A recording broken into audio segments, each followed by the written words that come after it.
mandithathe ke ithuba ndibulise iyawa ipulpiti yakho ngoke abazalwane mabakhuphe imali before ndishumayele lo myalezo omfutshane. Abazalwane mabakhuphe imali. Andishumayele imali, xa ngeyishumayele ngaphuma ngapha. Inkinga yiyo-one, abazalwane xa bengakhuphi imali bayalamba bahlupheke xa bandlula. Zalwane ungakhuphi imali powerful ngeyona ndlela emangalisayo. Ukuba uyikhuphi imali ungakhupheli umfundisi.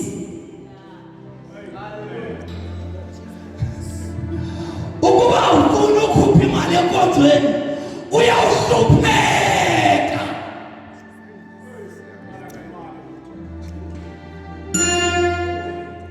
Awuthi baqalile abefundisi bemali.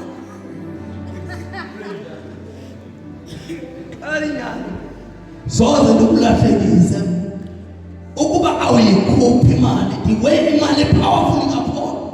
Imali kwazi bazalwane ukuba umuntu imise empumelelweni, iphinde ikwazi ukuba umuntu abheke kwanjabalalo.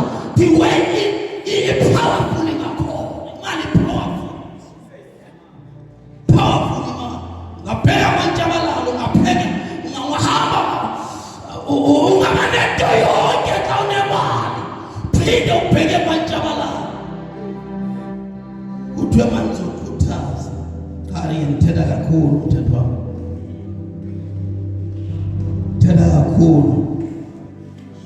Andizothatha ixesha futhi. Ngizokhuthaza. Sawuya kwincwadi andiyifumani kodwa ikhona engqondweni. Mama ndiyeke ukuyikhangela.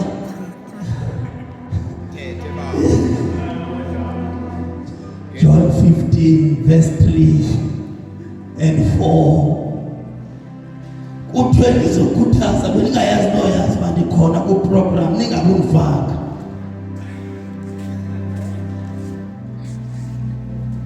Nguwe mfakileyo.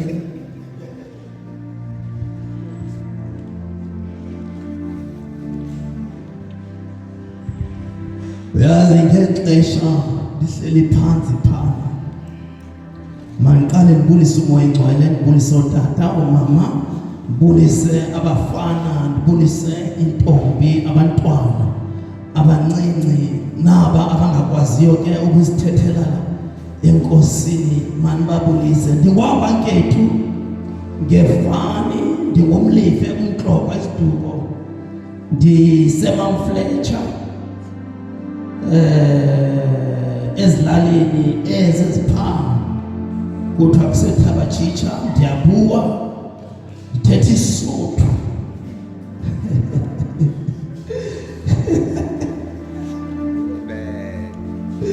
Ndithetha isiSotho. Wadibanisa uThixo namaXhosa, utata umonakalo. uThixo wadibanisa nabantu abathetha isiXhosa. Ndinonyana wam lapha okukhalisela i-keyboard phaa. Wena yedwa ukwazi ukukhalisela i-keyboard. Because uyayazi uba utatakhe ucula hlobo loni. Kaloku mna ndicula okwendoda. Khona ingoma ucula okwendoda. Awuboni indlela zimbini yewena khetheya. Ndishumele ibhangela likhethisa umntu. Ukhetha uba uza ngapha okanye uza ngapha. Khetha igusha esibhokweni. Ncwadi kaJohn 15 verse 3 and 4. Ndiyohlala phansi.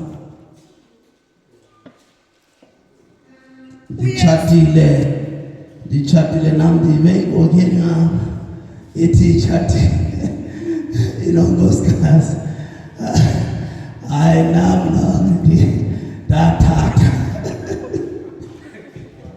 Andihlalisani bazalwane. Thixo Tachata lapha eGrefateni. Kudala ke. Ngibonakala ngathi ngingumfana. Nabafana xa benjenga nomfana. Setshatile lo mfana.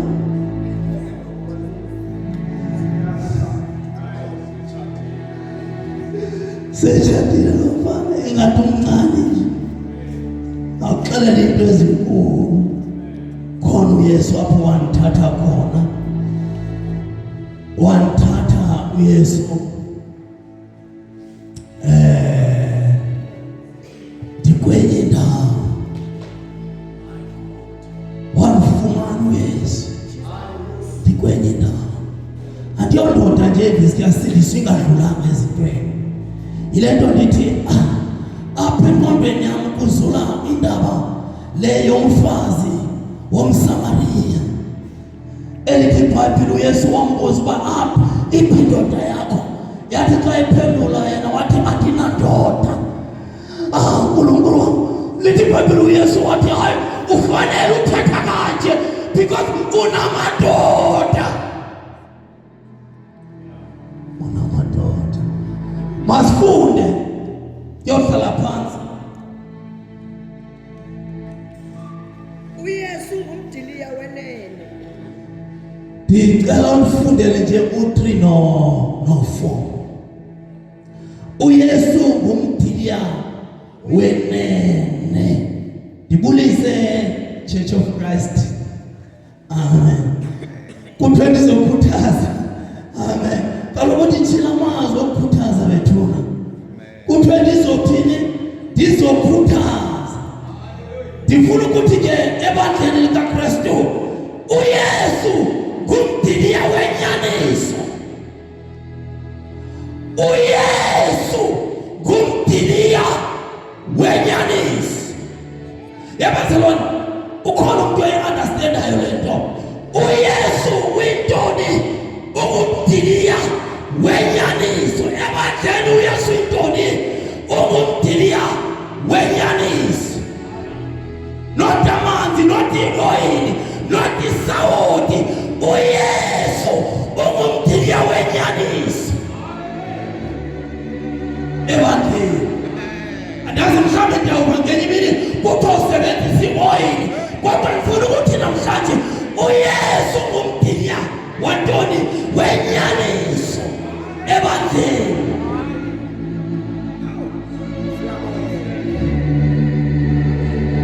uYesu ungumdiliya wenyaniso. Not enye into. Not ioil, not amanzi, not isawoti, not isiwashi, not amatawula. Akhona namatawula. Amatawula kuthiwa xa unothenga nje into zakho ziyawulunga. Kodwa lithi uYesu ngumdiliya wenyaniso. uYesu.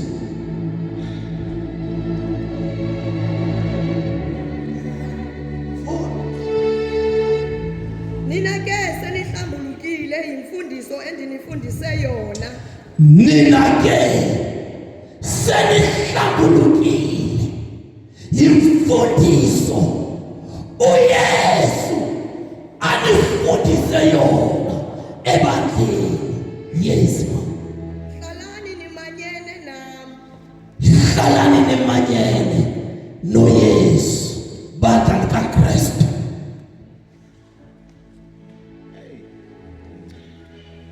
Hlalani nimanyene noYesu bandla likaKristu. Njengokuba nami ndihleli ndimanyene nani. Njengokuba nami ndihleli ndimanyene nani. Yaphambili. Kaloku isebe alinako ukuvelisa isiqhamo ngokwalo lingahlalanga limanyene nomdiliya. Kaloku isebe alinako ukuvelisa isiqhamo lingahlalanga emdiliyweni walo. Nina ke senihlambulukile sihambulukile ngenxa yezwi endilithethe kuni. Hlalani kum nam ndiyawuhlala kuni. NguYesu lowo. Thetha nebandla lakhe. Akathethi namadoda asebenzisa imoya. Akathethi namadoda asebenzisa amanzi. Uthi nina senihlambulukile ngenxa yamazwi endiwathethe kuni. Amazwi uthi hlalani kuye naye uyawuhlala kuye.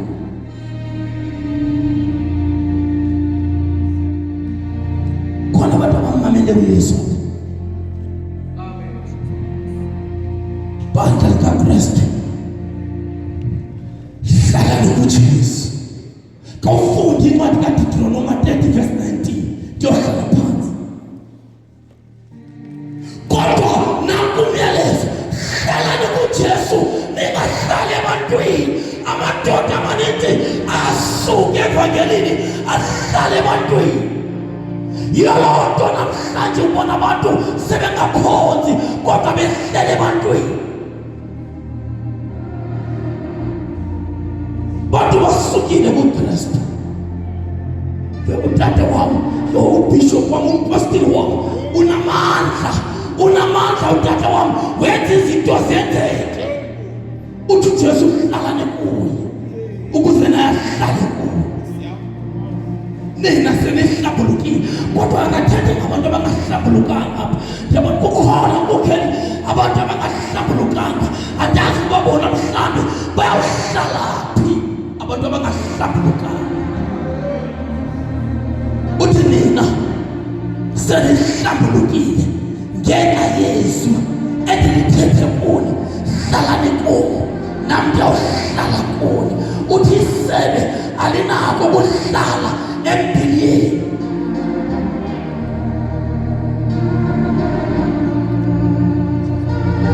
Nina senihlambulukile.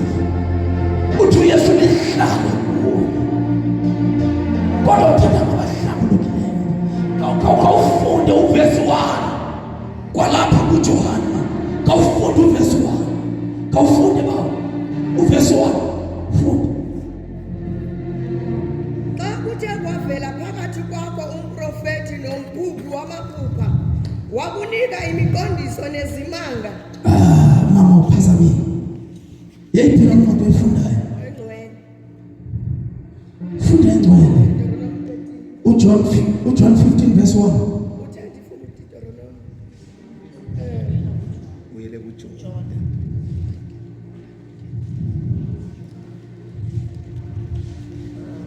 Verse 1. Verse 1. Mna ndingumdiliya wenyaniso. Mna ndingumdiliya wenyaniso. Yes. Umlimi wawo ke ngubawo. Umlimi wawo ngubawo. Amasebe onke akum angathwali isiqhamo uyawasusa. Amasebe wonke angathwali isiqhamo. Uthi uJesu ayasuswa. Ewe. Onke athwala isiqhamo uyawathela. La athwala isiqhamo uyawathela ukuze athwale isiqhamo ngakumbi. Ukuze athwale isiqhamo ngakumbi. Deuteronomy 30. Ndiyohlala phansi.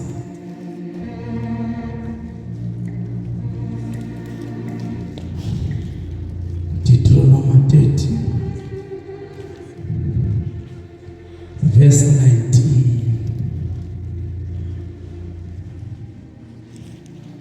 Bazalwane, umyalezo uthi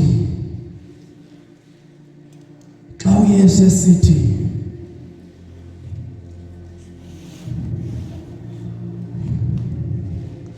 andazi uba mhlambe omnye umuntu yena uleliphi isebe leli elihlawulelwayo ukuze lithwale ngakumbi, okanye uleli elenza ntoni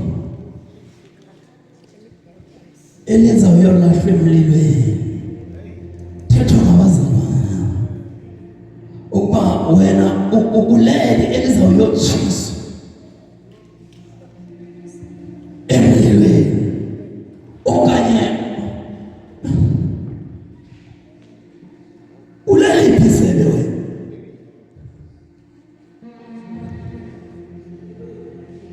Uleliphi isebe wena? Uleliphi isebe? Nangu umdiliya akhona masela futhi akhona athwalayo isikhama futhi akhona nangathwaliyo isikhama nangu umdiliya wena uleliphi isebe wena? Uleliphi isebe wena? Njengomdiliya wo bandla likaKristu, bandla likaKristu, nina senihlambulukile ngenxa yezwi athi Jesu sekelithethile kuye, uthi hlalani kuye naye ahlale kuye. Nina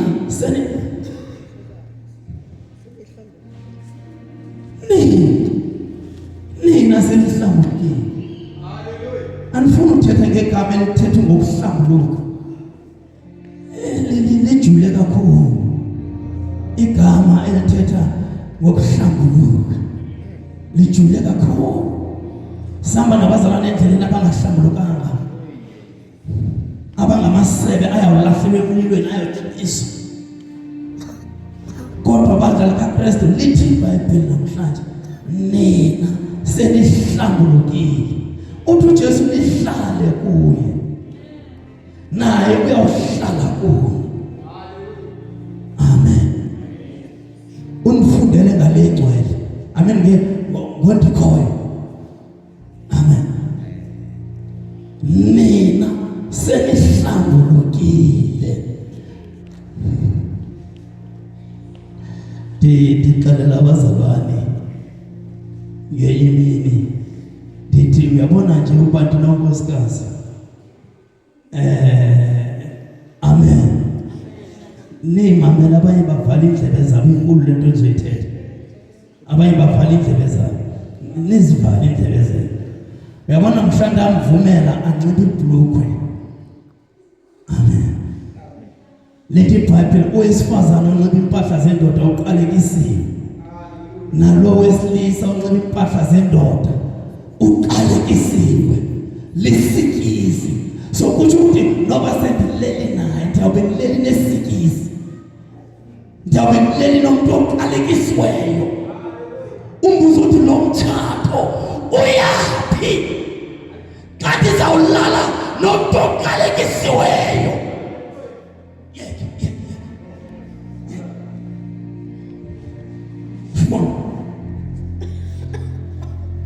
Verse 19. Yes. Amazulu nehlabathi ayangqina namhlanje ukuba ndithi khetha phakathi kobomi nokufa, naphakathi kwentsikelelo nesiqalekiso. Amazulu namhlanje ayangqinisisa ukuba khetha ukuba uthatha ntoni namhlanje. Khona indlela ebheka kwaNtyabalalo, khona indlela ebheka ezulwini. Ukhethe yiphi? Khetha namhlanje. Yiphi khetha yiphi? Kungena izulu namhlanje, liyangena izulu. Umbuzo wami uthi yayiphi indlela oyikhethayo? Khetha yiphi indlela? Bandla likaKristu uthi uYesu nina senihlambulukile ngenxa yezwi alithethe kuye, athi hlalani kuye ukuze naye ahlale kuni.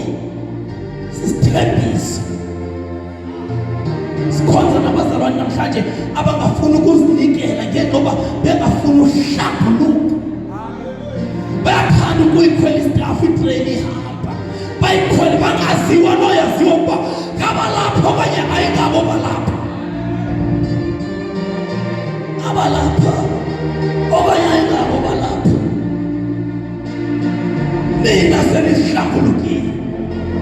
yezwi lithethe kuwe. AmaZulu namhlanje lithi iBhayibheli ayaqinisisa. Ngibeke ngaphambi kwakho ukufa nokuphila, athi zikhethe, athi kodwa ngiyakucebisa mna, khetha ubomi ukuze wena uphile nendlu yakho okanye nesizukulwana sakho. Khetha ubomi. Khona abantu uthi umbone ehamba nje into ayikhethileyo ingapha ngokuqonda. Khetha ubomi ukuze wena uphile nesizukulwana sakho. Uthi uma uZayiya sixakwena ngabantwana phambili ngokwena, uthi sixakwena ngabantwana. Khetha ubomi. Khetha ubomi. Shaya uNkulunkulu izandla kakhulu. Hallelujah. Hallelujah. Hayi ngithi kuye bazalwane abantu abatsha beyazothula. Ayisabazothula. Nazoyehleka. Amen. Hallelujah. Shaya uNkulunkulu izandla kakhulu abazalwane kakhulu. Hallelujah.